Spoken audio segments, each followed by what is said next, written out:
So, recap po natin yung ating sermon last week, no? Last week po, natutunan natin na dalawa lang na response, no? Sa katotohanan or truth. No, yung katotohanan na ating naririnig dito sa church o yung katotohanan natututunan natin kapag nag-aaral tayo ng scripture, dalawa lang ang response doon. Either maniniwala ka sa absolute truth or mapupuot ka. So, yun ang pinakita nung mga tao sa Nazareth nung nag-preach si Jesus sa sinagoga. No? So, napuot sila. So, dalawa lang talaga yung response. Kaya dapat ihiligin natin sa Diyos na tulungan tayong matanggap ang katotohanan. No? Sa pamamagitan ng pagbubukas niya ng ating spiritual eyes, ears, mind, and heart. Kapag binuksan ni Lord yan, matatanggap natin yung katotohanan. So, today naman, tignan natin kung ano ang matututunan natin sa test mission ng mga alagad. No? Kaya ang title ng ating sermon is The Trial Mission. No, galing sa Mark chapter 6, verse 7 hanggang 13. No? So, sa educational system, lalo na sa mga nagmamasteral, no? Sa mga masteral education, merong method na tinatawag na I do, you do, we do. I do, you do, we do. Yung I do, yung teacher muna ang gagawa. No? At ipakikita niya sa mga estudyante para gayahin nila. Yun yung I do. Tapos yung you do naman, yung mga estudyante naman ang gagawa ng ginawa ng teacher. Sila naman. At at the end, yun naman yung we do. No?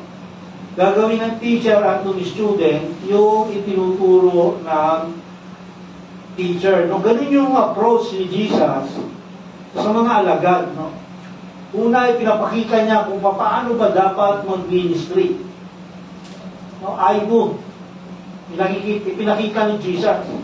At sa passage na ito, makikita naman natin yung you do. Sila naman yung gagawa nung ipinakita ni Jesus. At sa story na to, meron tayong 6 na bagay na makikita na ginawa ni Jesus sa mga alagad. Mga alagad, ordinaryong tao lamang ang mga ito. No?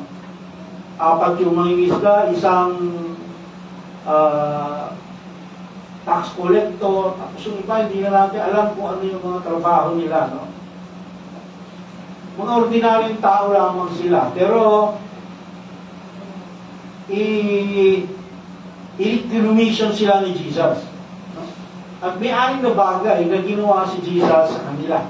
Una, tinawag niya sila. Tinawag niya sila. 12 yun, no? 12 sila, tinawag niya yan silang lahat. No, lahat yan sila, mayroong assignment. No, pagkatapos niya silang tawagin, isinubo niya sila. No? Pinahayo niya.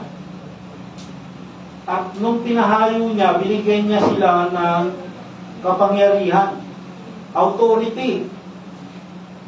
No, nakakapagpagaling sila, nakakapagpalaya sila ng mga demonyo. No? At tinuruan niya rin sila. Tinuruan niya sila kung paano ang tamang pag-ministry. No? At pinrovide niya ang kanilang mga pangangailangan during the ministry. And at the end, tinuruan niya silang mag-proclaim ng gospel. No? So itong story na to na ating titignan, ito yung nasa point na ng napakahalaga ang ministry ni Jesus. Kaya this time isinugo niya ang mga alagad para sa isang trial mission. Kailangan na silang, kumbaga OJT na, no? Mag-OJT na yung mga alagad. Kasi bagamat nagkaroon ng national rejection kay Jesus, hindi napigilan nun yung mga personal response kay Jesus. No? Na si Jesus yung Messiah, meron din mga nagre-response na tinatanggap nila na si Jesus ay Messiah. May mga nanampalataya din. No? Ang tawag natin doon, remnants. No? So, hindi buong Israel, although nationwide yung rejection, national, pero may mga remnants. No? Laging nagtitira ang Diyos, no? Para hindi maputol ang communication o ang relasyon ng tao sa Diyos. No? Tingnan natin yung story. Nagsilang ko. Verse 7, sabi, "And he summoned the 12 and began to send them out in pairs, no? And was giving them authority over the unclean spirit." Tatanungin natin, bakit kailangan pa nilang pumayo ng pairs o pares? Bakit kailangan dala-dalawa pa sila? Samantala kung individual sila, mas malaki yung makukover nilang area, no? Kasi 12 sila, di ba? Eh kung mag-individual sila, 12 area yung at the same time yung coverage. Eh, pares-pares. So, 6 na area lang. Mas maliit yung coverage.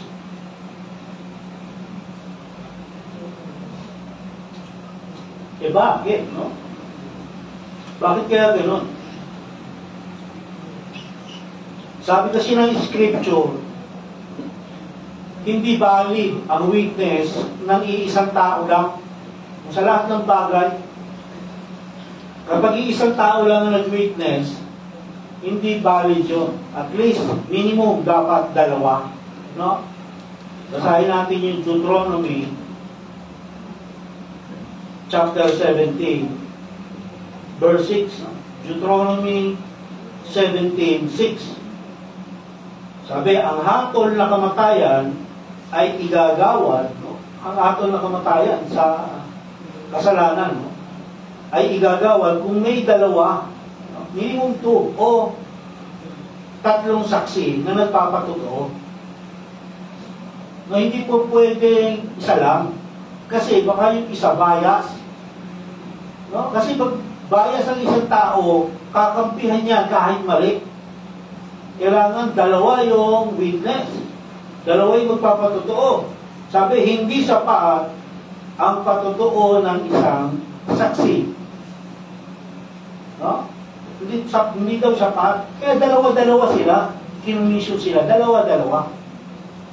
No? Tapos, tanong din natin, sino yung prospect ng ministry?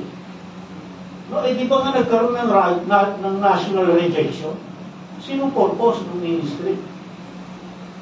Yung remnant, no, yung sinasabi ko kanina, yun ang purpose ng ministry ng mga alagad.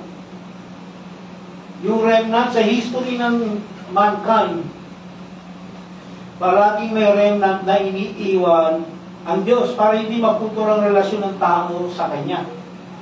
Kaya kung tatandaan natin, yung panahon ni Noah, nilipol ng Diyos ang tao. No? Nilipol. Pero nagtira siya ng remnant. No? 8 tao yun. Si Noah, yung asawa niya at yung pamilya yung mga anak, yung pamilya ng mga anak nila. No? Yun ang remnant. Hindi yan sila, hindi lilipulin na completely ng Diyos ang tao. Kailangan may remnant. No? Ganun din sa church, no? Nung nag-build na yung church, nung pumasok na yung Roman Catholicism, halos maubos yung true church, no? Dahil ipinasok ni Constantine yung paganism. i-kinumbine niya sa Christianity. Halos maubos, pero nagtira pa rin ang Lord ng remnant. No? Kaya lumabas yung mga Protestant. Remnant yan ng true church. Hindi pa ihitulot ng Diyos na maubos yung kanyang mga tao.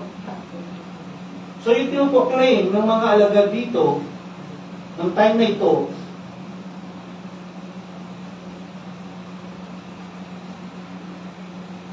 at yung pinroclaim nila nung mamatay na si Jesus, iisa.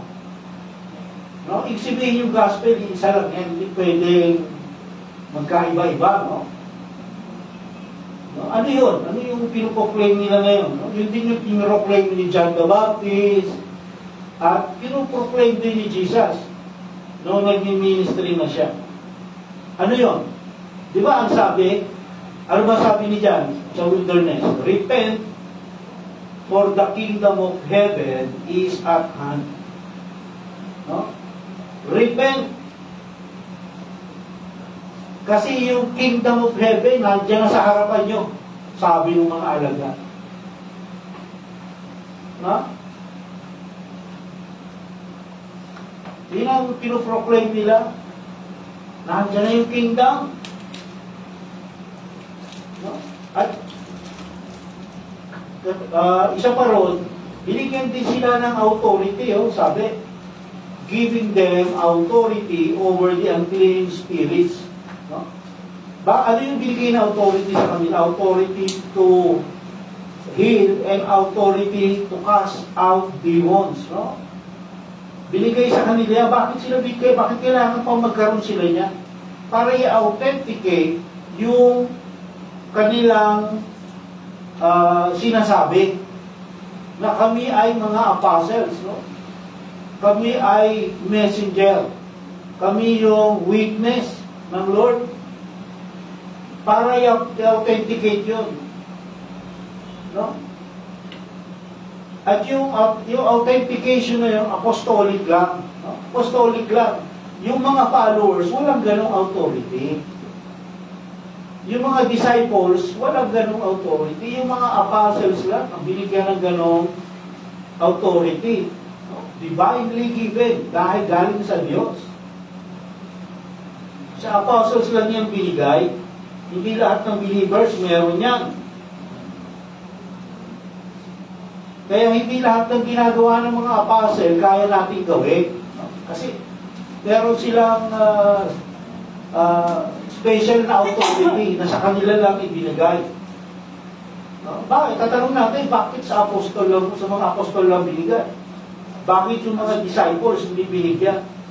Kasi itong mga apostol, meron sila specific role na gagampanan sa pag-establish ng church. No?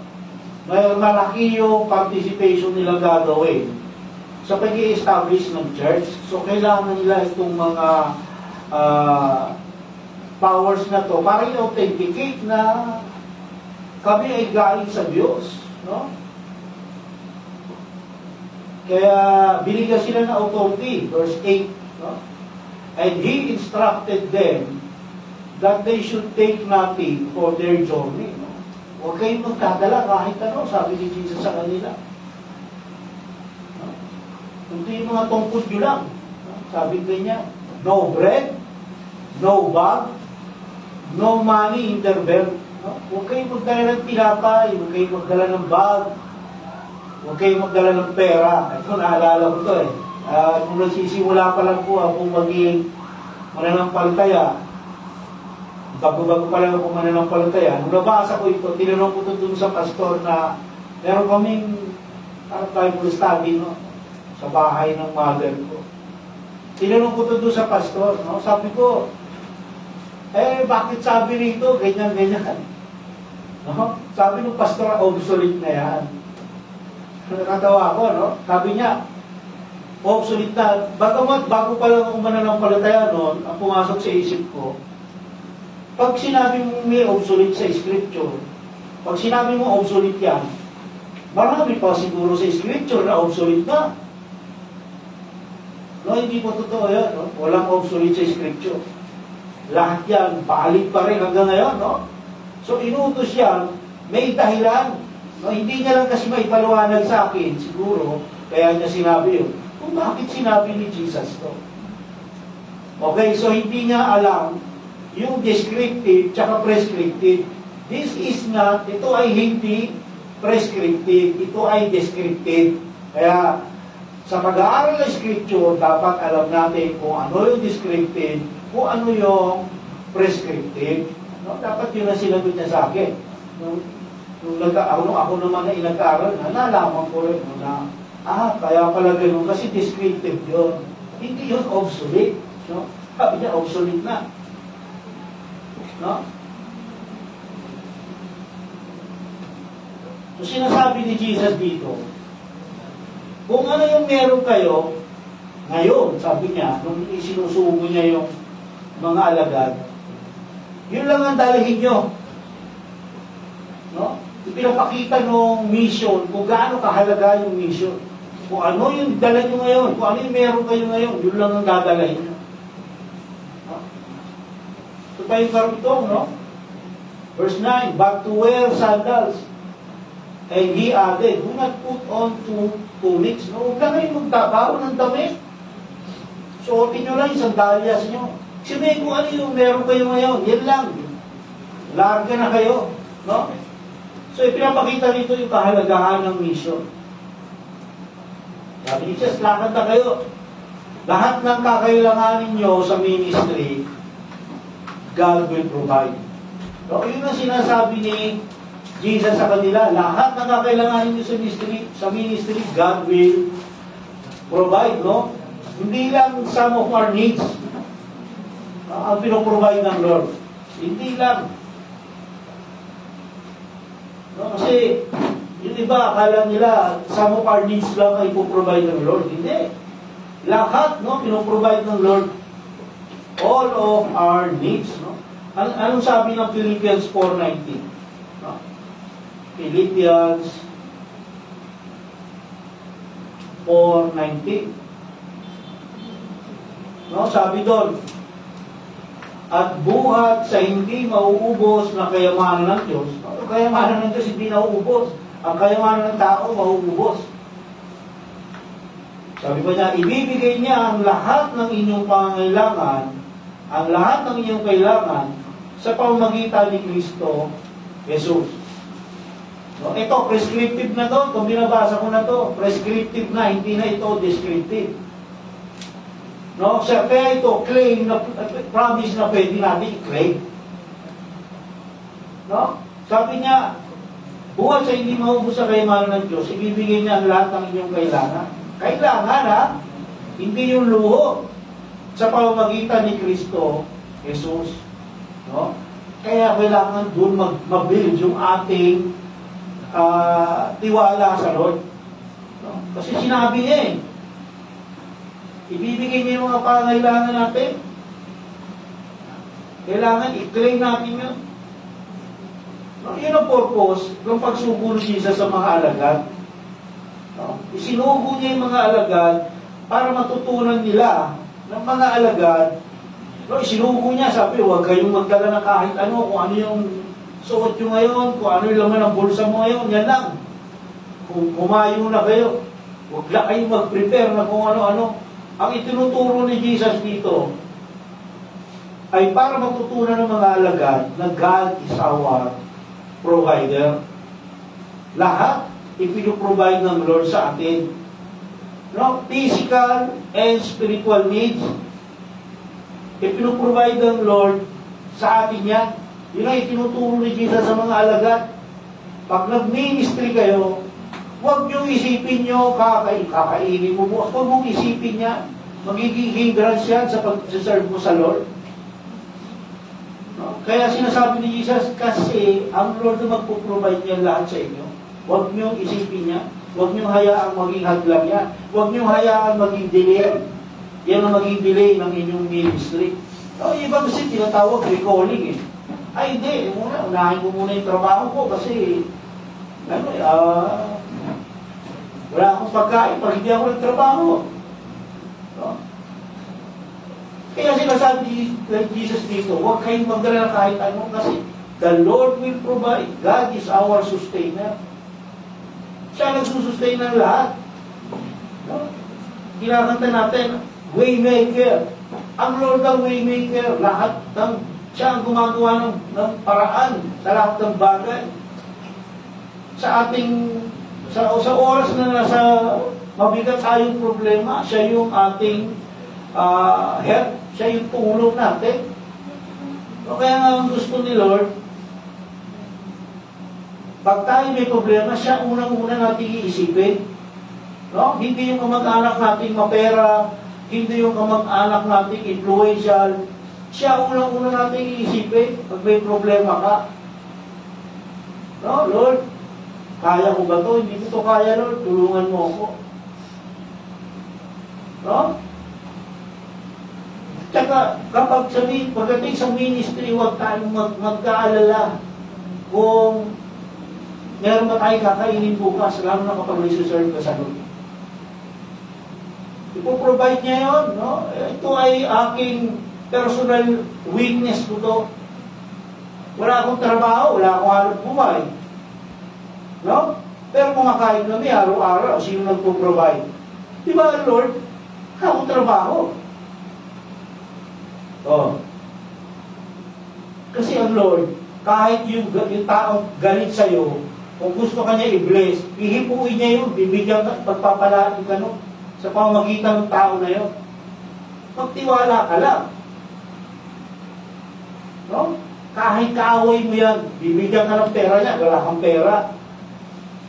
Gagamitin ng Lord yan. Kasi hindi naman pwedeng babagsak yung pera, no? Hindi ganun ang Lord. Kailangan niyang gumamit. Kailangan niya ng instrument. Kahit kagalit mo yan, ihipuin ng Lord niya para i-bless ka. Di ba iipon na ginamit niya? Naghatid ng pagkain kay Elias? Di ba? Eh, tao pa kaya, napakadaling gamitin niya. Yung ibon, yung medyo parang hindi na natural, no? Kailangan lang natin magtiwala. Yun ang mensahe ni Jesus dito sa mga alagad. Magtiwala kayo sa akin. No? Eh, di Lord, huwag muna. Hindi muna ako mag-serve sa'yo kasi kailangan ko ng pera eh, kasi kailangan ko ng ganito. No? Ganun ba yung pinakita rito? Hindi. Sabi ni Jesus, go. Huwag kayo, kung ano yung meron kayo ngayon, yan ang dalahin nyo. Huwag kayo magdadala extra damit. No? Ipoprovide ko lahat yan. Sabi ni Jesus. No? Eh, sabihin mo ng iba. Eh, paano yun? Paano ko mag-serve sa Lord? Hindi naman ako, hindi ako equipped. No? Sino mag-equip sa atin? Ang Lord pa rin. Kasi hindi niya ibibigay sa iyo yung gawain na yan kung hindi mo kaya yan. No, pag nag-fail ka dun sa ministry, ibig sabihin, hindi yan ang ibinigay sa'yo ng Lord kasi nag-fail ka. Ibig sabihin, ikaw lang ang may gusto niya. Hindi yan ang gusto sa'yo ng Lord. No? Kasi kung yan ang gusto ng Lord sa'yo, mag-i-excel ka dyan. Kasi siya mag-i-equip sa'yo. No? I-equip ka niya. Kaya nga, iba-iba yung parang dito rin sa instrument. No? Nakita ko yung mga youth natin. Yung iba gusto, maging, ang tawag ko dyan, jack of all trades. No? Yung gusto nila, matutunan lahat. Matutong kumanta, mag-gitara, mag-drums, mag-keyboard, kung may keyboard. Hindi po pwede yun. Isa lang ang ministry.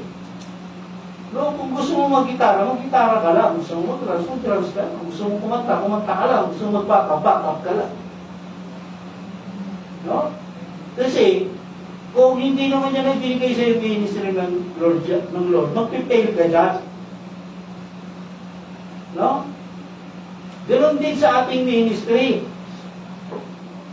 Ang Lord na mag-i-equip sa atin, huwag tayo matatakot. Wala akong alam eh. Wala akong alam kasi hindi ka nag-aaral. Kung mag-aaral ka, hindi ko pwede sabihin mo wala kang alam. Sabihin, tamad ka. No? Tamad ka. Kaya hindi ka natututo. Ang daming pagkakataon para matuto. No, lalo na dito sa church natin, may Thursday, merong Bible study, pag Sunday, yung youth, meron sila, pwede din sumama roon. Kung gusto mo talaga mag-grow, nasa sa iyan, marami tayong pagkakataon. No? Pero kung minsan, maraming pag-ayaw, maraming dahilan. Pag gusto, maraming paraan. Ganun yun. So God will equip us. Kaya dapat, i-prioritize natin ang Diyos sa ating buhay. So, yun ang sinasabi ni Jesus sa mga alagad. I-prioritize nyo ang Diyos. Kailangan nyo magdepende. O, depende. Hindi yung alahati lang. Eh, magaling ako eh. Yung galing ko, hindi ko na i-depende sa Diyos yan. Kasi magaling ako eh. No. Ang sabi ng Lord, magdepende sa akin 100%. Lahat. No? Huwag mo ipagyabang yung galing mo. Kailangan, i-depend mo yan sa Lord. Huwag mo sabihin, magaling ka mag-preach, magaling ka mangaral. Huwag. No? Kasi, kapag kinuha ko yung talent mo na yan, kamote ka. Ganun din sa lahat ng mga ibang ministry. Lahat yan, galing sa Lord. Pwede niyang bawiin yan anytime. Huwag na natin hintayin yun. Kailangan magdepende tayo sa Kanya. Ang gusto kasi ng Lord, humility. Kapag hindi tayo nagdidepende sa Diyos, that is pride. No, pride yun. May haling tulad na tayo kay Satan. Kasi si Satan, kaya na-kick out sa heaven yan, kasi dahil sa pride. No? Pag hindi tayo nag-depende sa Diyos, pag-ibigo tayo. Kasi yung kakayanan natin, akala natin, kaya natin lahat, pero katotohanan hindi. No? Limited tayo eh. Ang Diyos lang ang only. No? Ang Diyos lang ang only. Tayo limited. Si Jesus nga, nag-depende sa Ama eh. Bagamat Diyos siya. Pero nagdidepende siya sa Ama. Lagi siyang nananalangin. No? Father God, your will be done. No? Ito sana gusto ko eh. Palipasin mo na itong galit mo na ito eh. Diba? Nagdadasal sa Gitseman eh. Gusto ko sana, Lord, palipasin mo na itong galit mo kasi nakita ko, hindi nang dadalasin ko. Para hindi ko kaya. Pero huwag yung kalooban ko, yung kalooban mo. Diba? Eh, ang purpose natin, kaya tayo naging believer to be Christ-like. So, kailangan sikapin natin na matularan si Jesus. Kaya ganun kahalaga yung pag-aaral ng Scripture. Paano mo matutularan yung isang bagay na hindi mo kilala? Paano masusunod yung isang bagay na hindi mo alam? Kaya mahalaga yung Scripture. Binigyan tayo ng Lord, ang mapalad na tayo kasi meron tayong pagkakataon na mag-aaral. No, sa China, underground ng church doon. Yung sabi, underground, patago. Kasi pinapatay ang mga mananampalataya ron. Tayo dito, open na open, no? Minsan, mas maganda pa yung gano'n eh. Yung underground eh. Kasi doon makikita mo yung faith ng mga tao doon eh. Si Jesus, ganoon din. Bago gumawa ng isang bagay, pray. No? Nung binuhay niya sila, sabi niya, Ama, nag-pray siya sa Lord. Ipagkaloob mo sa akin ito. Nabuhayin ko ang tao ito for your glory. No? Lagi siya may tawag doon, communion eh. Lagi siya may communion sa Ama. Tayo dapat ganoon din, no? Dapat lagi din tayo may communion sa Ama. Eh, ano ba yung communion? Paano ba yun? Sa pamamagitan ng prayer. No? Pag-pray mo lahat, yun yung tinatawag na pray without ceasing. Hindi yung pray ka apag ka, haba-haba, 3 oras ka lang pray. Hindi ganun yun. Hindi yun ibig sabihin ng pray without ceasing. Ang ibig sabihin ng pray without ceasing, ipag-pray mo lahat, yung lahat ng gusto mo. Lahat ng bagay, kahit maliit lang yan, gusto ng Lord, i-depende mo sa Kanya yan. Yun yung pray without ceasing. Yun yung communion sa Ama. Sa pamamagitan ng prayer. And ang Ama nakikipag-commune sa atin sa pamamagitan naman ng Scripture. Kaya itong prayer and Scripture, magkatumbas yan, magka-tandem yan. Hindi po pwede maghiwalay yan. Nabasa ka lang ng basa ng Scripture. Wala ka namang prayer. O pray ka lang ng pray, wala ka namang basa ng Scripture. Kapag hindi mo ginawa yung dalawa na yan, ibig sabihin, wala kayong relasyon ng Ama. Kasi hindi ka nakikipag-usap. Wala kayong communion, wala kayong communication.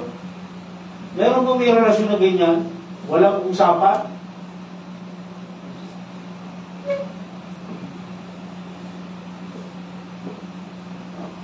At yung pag-communion sa Ama, magandang attitude para yung ating ministry maging effective. No? Para maging effective tayo sa ating ministry, kailangan natin yan. Ang hirap, yung iba, Zimbabwe. Si Zimbabwe. Pag-uwi, wala na. Bubok hindi, ewan ko nga. Parang yung istoryang naalala ko, no? May isang pastor, dumalaw sa member yung pastor.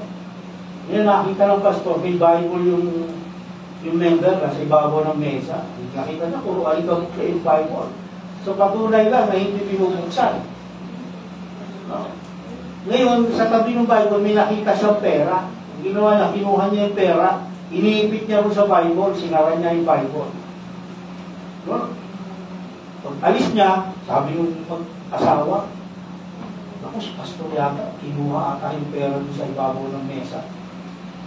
Talaga, wala yung 1,000. Huwag lang nakapagano sa tabi ng Bible. No? Pinag-isipan nila ng masama si pastor. No? Alis na tayo sa church na yan. Hindi na sila nag-church. Nagnanakaw yung pastor. Hindi na sila nag-church. Ngayon, naiisipan silang dalawin ulit ng pastor. Bakit hindi kayo nag-church? Nagtapat yung mga asawa, pastor, kasi medyo na-open kami sa'yo. Bakit? Kasi dinalang ko lang kami, nawala yung pera niya sa ibabaw ng mesa. No? Kinuha ngayon ni pastor yung Bible. Sabi ni pastor, ito ang patunay na hindi kayo nagbabasa ng Bible. Binuksan niya yung Bible, nandun yung pera sa loob. Diba? Ibig sabihin, sa tinagal, tagal kaya pala puro alikabok yung Bible. Hindi binabasa, hindi ginagalaw. Palamuti. Pero hindi, akala siguro nila, malulugod ang Diyos kasi may Bible silang nado sa ibabaw. Hindi malulugod ang Diyos sa iga. Ang gusto ng Lord, obedience. Yan ang gusto ng Lord, obedience. Hindi natin pwedeng dayanin ng Lord. Hindi yan malulugod sa iyo sa mga ganyang paglalagay ka ng Bible, mayroon kang ganito sa bahay. No. Walang halaga yan kung wala tayong obedience. Yung obedience natin, yun ang tinitignan ng Lord.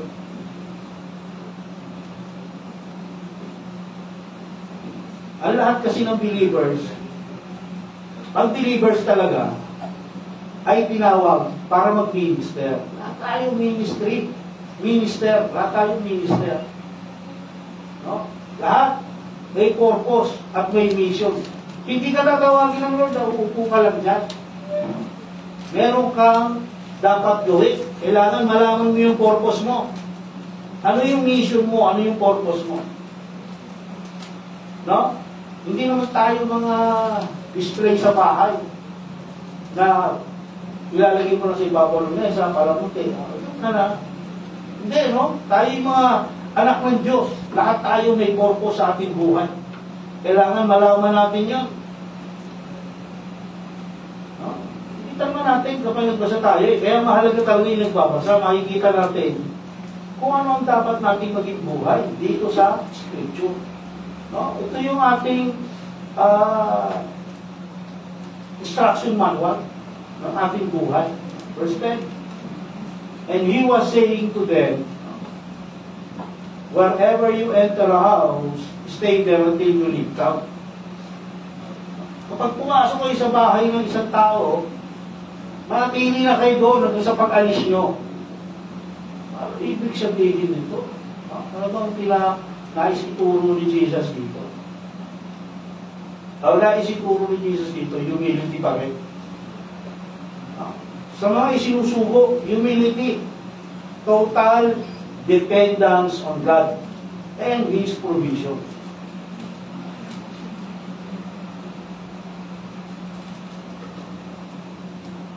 Kasi, bawa, may nag-invite sa kanila, pumunta sila sa bawa, tayo, no, pumunta tayo ng Bulacan o Pampanga.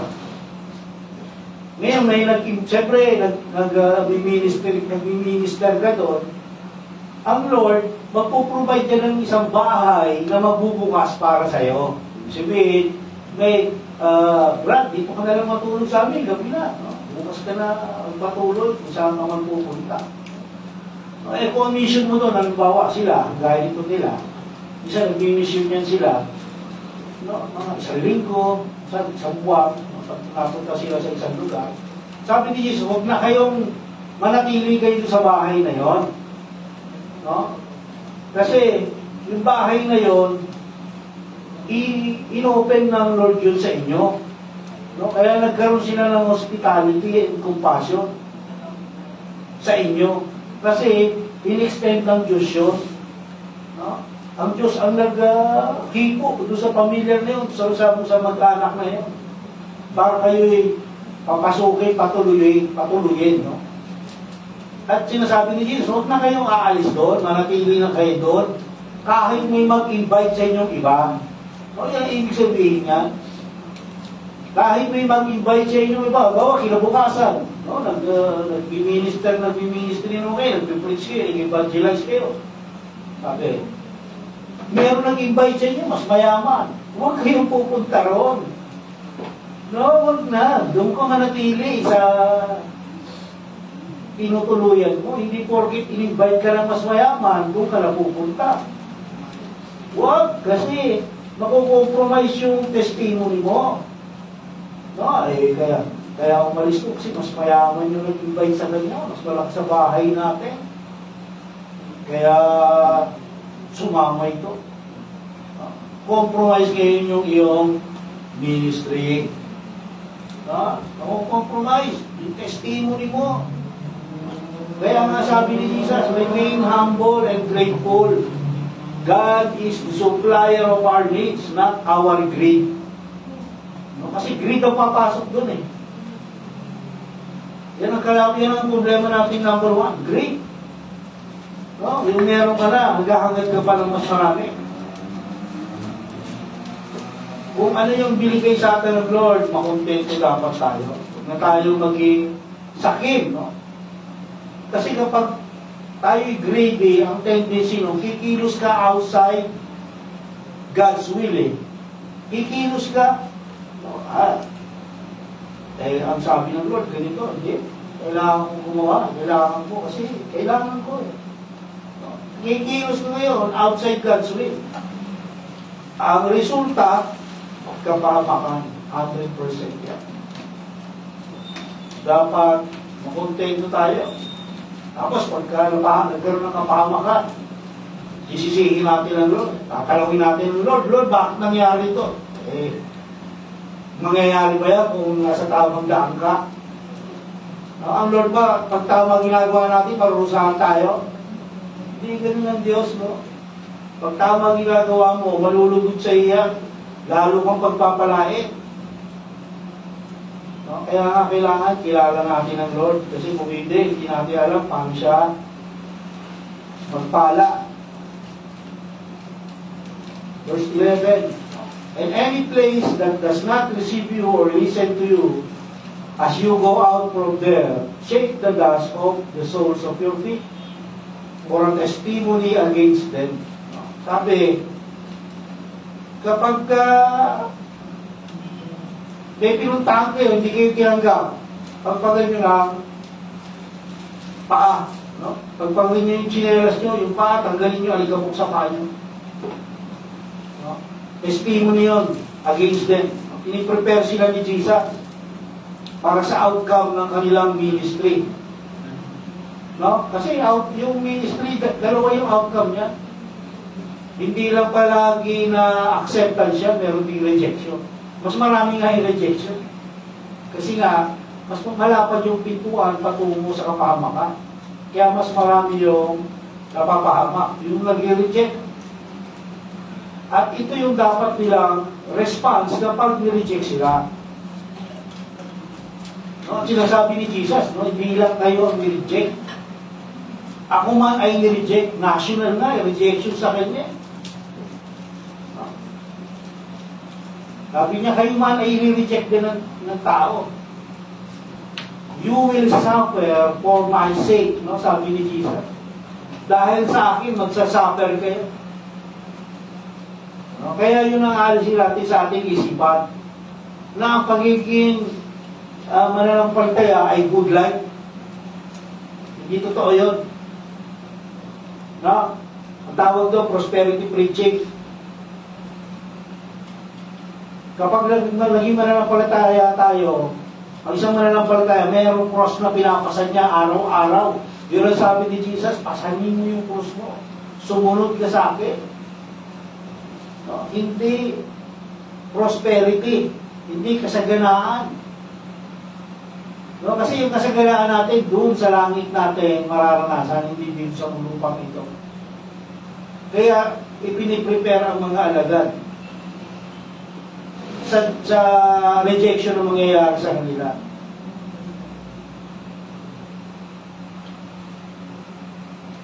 No? Si Jesus nga, nag-suffer tayo. Good life, hindi pwede yun, no? Sabi ni Jesus, no slave is greater than his master. No? Kung ako dinanas ko dito, nag-suffer ako, dapat mag-suffer din kayo. No? O ano yung sabihin ako, nag-suffer kayo, hindi. Mas greater ba kayo sa akin? No? Sabi, removing dust, no? Sa paa. Yung removing dust sa paa, form of judgment yun. Sign of judgment against the unbeliever. No? Anong sabi sa Luke chapter 10 verse 10? Luke chapter 10 verse 10. Sabi, ngunit kung hindi kayo tanggapin sa isang bayan, pumunta kayo sa mga lansangan nito at sabihin, pati ang alikabok ng inyong bayan na dumikit sa aming mga paa ay ipinapagpag namin. No? Di lang babala sa inyo, ngunit pakatandaan ninyo, nabigyan na kayo ng pagkakataong kapagharian ng Diyos. No? Parang ganito katumbas ito yung paghuhugas ng kamay. Si Pilato, nung sinintensyahan niya, crucify si Jesus, naghuhugas ng kamay. Ganun din ito, no? Wala na akong magagawa sa inyo. No? Ginawa ko na lahat, wala na akong magagawa. Kaya papagpagin mo yung alikabok sa paa mo, wala na akong choice. No? Kaya tatandaan natin, wala tayong responsibilidad sa result o sa response ng tao sa gospel. Hindi natin yung responsibility. Ang responsibility natin i-share yung gospel. No? Kagaya ko, yung sinasabi ko sa inyo ngayon, ang trabaho ko, sabihin ko sa inyo yan. Ngayon, kung tatanggapin nyo o hindi ko na responsibilidad yun. No? Kung hindi nyo tanggapin, kung sinasabi ko ngayon, hindi ko na responsibilidad yan. Basta ako, yung trabaho ko na i-share yan sa inyo, ginawa ko. So, ganun din tayong lahat. Kapag nag-evangelize tayo, no, kapag nag-evangelize kayo, nasabi nyo na yung gospel. Nakakatuwa, nung nakaraang linggo, no, yung mga youth, tinuruan ko sila ng gospel. No? Nung isang linggo ba yun? No, tinuruan ko sila, no, kung paano nila i-share yung gospel. Basta na-share mo na yun, okay na yun. Okay na. Kung hindi nila tanggapin doon sa pinag-sharean mo, wala ka na doon, hindi mo yun burden. No? Kasi wala kang kakayanan na magbago ng puso ng tao. No? Yung scripture lang, ang merong kakayanan at ang Holy Spirit. Hindi natin responsibilidad yun. At hindi tayo ang nire-reject ng tao kapag tinanggihan nila. O hindi ang tanging pag-asa ng kanilang kaligtasan. O yung minsan, hindi na nakakalungkot eh. Hindi nila alam, yun lang yung nag-iisang paraan na sila ay maligtas. I-reject nila. Di ba? Nire-reject. Kaya nakakalungkot, no? Yung mga tao, maraming tao yung gano'n. Verse 12, and they went out and preached that men should repent. Ito yung, ito yung message. No? Na si John the Baptist, ano yung sinisigaw niya dun sa ilang. No? Repent and be baptized, sabi niya. No? Repent and be baptized. Kasi kung walang repentance, hindi ka mabuborn again. Requirements itong repentance. No? May namin ang konti, malalaman natin. No? So makikita natin sa yung message no, si Jesus, ganun din ang sinasabi. Repent, for the kingdom of God is at hand. No? Repent pa rin. Kasi nandiyan na raw yung kingdom, nagsimula na. Kasi yung repent, ano ba ibig sabihin ng repent? Ito, maraming mananampalataya hindi nila alam kung ano ibig sabihin ng repent. No? Akala nila repent yung nagsisisi ka sa kasalanan. Hindi yung repentance. Yung pagsisisi ng kasalanan, hindi yung repentance. No? Sa Greek word, ang ibig sabihin ng repent, metanoia. No? Metanoia. Ang ibig sabihin niya, change of mind. No? Change of mind. Yung repentance dapat change of mind. Hindi yung magkasala ko lang, pasensya ka na, tatawa. Tapos bukas gagawin mo ulit. Repentance ba yun? Hindi yung repentance. Ang repentance, change of mind. Lord, nagkasala ako. Tulungan mo ko na hindi ko na magawa ulit ito. Huwag mo lang gawin ulit. Pilitin mo. Yun ang repentance. No?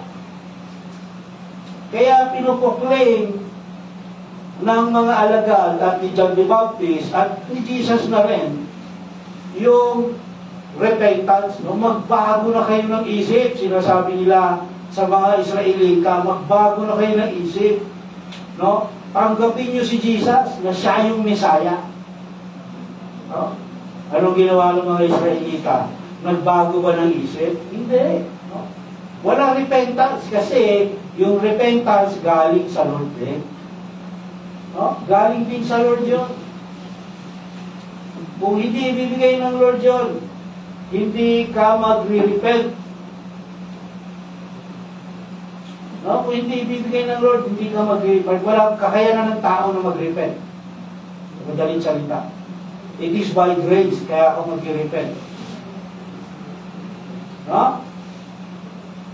Sinasabi ng mga alagad, magbago na kayo ng isip, tanggapin nyo na si Jesus, na siya yung Mesaya at anak ng Diyos.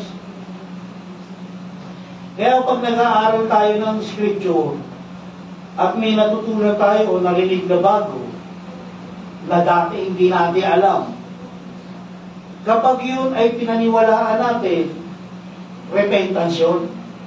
No, kasi nagbago yung isip mo, ay ganun pala yun, ito pala yung totoo. Pero pag hindi mo tinanggap yun, hindi yung repentance.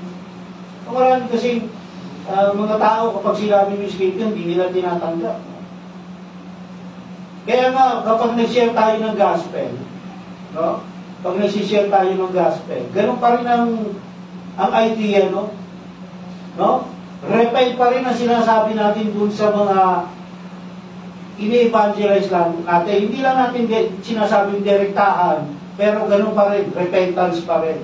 Kasi pag nag-evangelize tayo, sinishare natin yung gospel, gusto natin, paniwalaan nila na magkaroon sila ng change of mind. So, repentance pa rin. Kaya yung message noon na pinoproclaim ni John the Baptist, ni Jesus, at ng mga alagad, the same hanggang ngayon. Hindi yan nagbabago.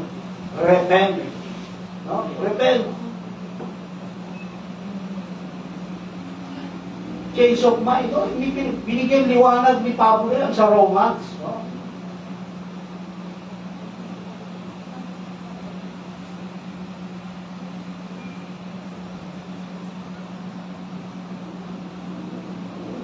Kumbaga, pwede rin natin gamitin yung word na reconsider. No? Reconsider mo yan. Yung katotohanan eh.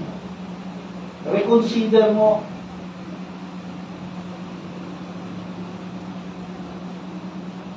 So, sa paghayo ng mga alagad, yung naririnig lang nila kay Jesus dati, ngayon sila na yung gumagawa. No? Ganon din sa atin. No? Anong tawag natin doon? Discipleship. No? Yung nadidinig mo lang dati, ngayon ikaw naman. No? Sinishare mo, ipinapasa mo. Yung natututunan mo. No? Doon sa tinuturuan namin church sa FCF, ang ganda ng plano ng pastor nila, ng Pastor JP. Na pagkatapos nung tinuturo ko sa kanila, ang gagawin nila, isi-share din nila sa iba. No? Ang ganda. No? Yun ang tinatawag na discipleship.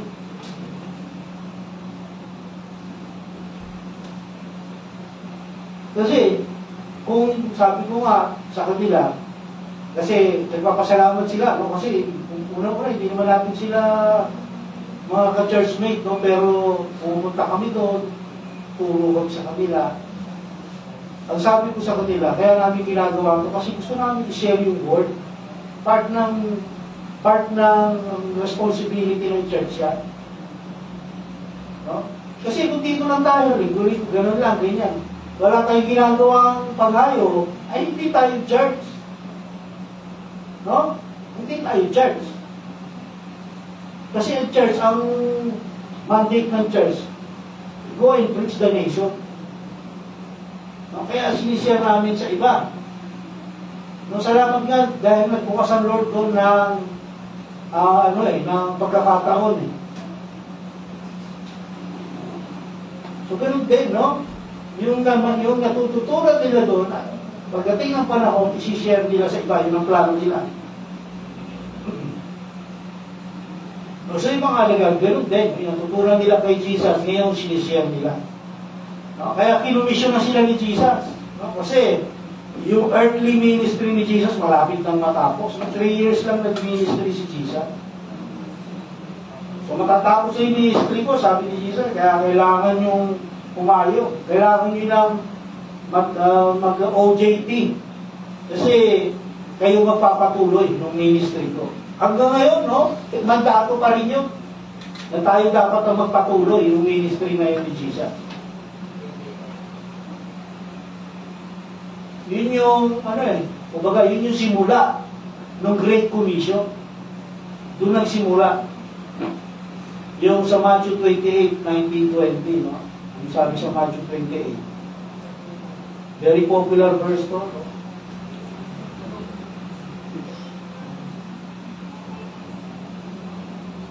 and 20. Sabi, kaya habang kayo humahayo, no? Sabi ni Jesus sa mga alagad, gawin ninyong alagad ko ang mga tao sa lahat ng bansa. Bautismuhan ninyo sila sa pangalan ng Ama at ng Anak at ng Espiritu Santo. Turuan niyo silang sumunod sa lahat ng iniutos ko sa inyo. Kailangan natin i-share yung mga natututunan natin. No, kasi mag-overflow ako, naranasan ko yan eh. Overflowing, sabi ko nung nandun ako sa dati namin church, no? Hindi ako, wala kami Bible study noon, prayer meeting, may parang devotion na. No, overflowing ako, ramdam ko eh. Sabi ko, sayang yung mga natutunan ko. Kaya sinadjust ko, magkaroon kami ng Bible study, nagkaroon kami ng Bible study, no? So mararamdaman mo yun eh, pag nag-overflow ka na sa knowledge, no? Dapat i-share mo eh, kasi sayang, no? Mabubulok yan sa'yo. Sabi, turuan nyo silang sumunod sa lahat ng inutos ko sa inyo. Tandaan ninyo, no? Sabi ni Jesus, ako'y laging kasama ninyo hanggang sa katapusan ng panahon. So ito ay promise to claim. No? Alam naman natin yun, no? Sa application, yung space fee. Ito yung promise to claim. Nakasama natin ang Lord hanggang sa katapusan ng panahon. No? Go and preach the nation. Ano ngayon, valid yan, no? Hindi yan pwede sabihin na obsolete kasi tamad lang tayo kaya sinasabi natin obsolete. Sabi pa, last verse, no? And they were casting out many demons and were anointing with many sick people and healing them. Ito yung true marks ng isang apostle, no? Kaya niyang magpalayas ng demonyo. Kaya niyang magpagaling. No? Marami kasi ngayon nagsasabi, apostle sila. Sa Facebook, at mo nakikita si apostle ganito. Apostle ganito. Pero tanawin mo, kaya niyo bang gawin yan? No? Yung casting ng demons, meron. Pinipake nila, nakukuha sila ng artista nila, kunyari napuposes, halata naman na acting lang. Kunyari, ikakas nung apostle yung demon, lalayas kunyari. Pero, halata mong fake eh. No, pinipake nila. Tapos yung pagpapagaling, ganoon din, ang dami niyan. No? Ang dami niyang mga fake healers, no? Hindi fake healers, fake healers. No? Sa panahon ngayon. No? Samantalang ito yung tunay na mark ng isang apostle. Kaya kapag hindi nila nagawa yan, yun na yung magpapatunay na sila ay fake. Mga self-proclaimed apostles. No? Kasi kung tunay silang makakapagpagaling ng mga may sakit, dapat walang laman ng ospital. No? Kasi pwede silang doon magpunta. Huwag ka dyan mangalap ng tao sa kalsada, doon ka sa ospital. No? Doon lahat ng mga may sakit eh. So sa ating pagtatapos, sabi, the reason that the apostles were able to do what Christ sent them to do is because He was with them and empowered them to do the work. Ang dahilan kung bakit nagawa ng mga apostol ang pinagawa sa kanila ni Kristo ay dahil siya ay kasama nila at binigyan sila ng kapangyarihan upang gawin ang gawain. No? Yun yung dahilan kung bakit nagagawa natin yung commission o pinag-uutos sa atin ng Lord. Kasi kasama natin. Pinangako niya naman. Sabi niya, I will be with you until the end of times. Kasama natin siya. Siya yung nag-empower sa atin. No? Na magawa natin yung trabaho. No? Kasi kung hindi, mananawa tayo eh. Darating yung time talaga gano'n eh. Kung nananawa ka na. No? Kaya kung wala ang Lord, hindi ka niya in-empower, hindi mo matatagalan niya. No? Kaya lahat tayo equipped and empowered para sa ministry. No? Equipped and empowered for the ministry. Kasi nasa atin yung Holy Spirit, siya yung nag-i-empower sa atin. Siya yung tumutulong sa atin. Kaya huwag natin sayangin yung equipping and empowering na yun. Huwag natin sayangin. Let us go into our mission and responsibility as a believer. Ang isang mananampalataya kasi, merong mission and responsibility yan. At gawin nating inspirasyon yun na si Jesus palagi nating kasama. Palagi nating kasama si Jesus. He will provide all our needs while we are ministering. Kailangan natin mag-trust and obey. Kaya yung kanta natin, di ba? Hindi pwedeng trust lang, kailangan may kasamang obedience. Trust and obey. At yung pangatlo, depend on Him totally. Kailangan natin mag-depend sa Diyos totally. Total dependence yung gusto ng Lord sa atin. Basahin natin yung scripture, makikita natin, nagkalat yan.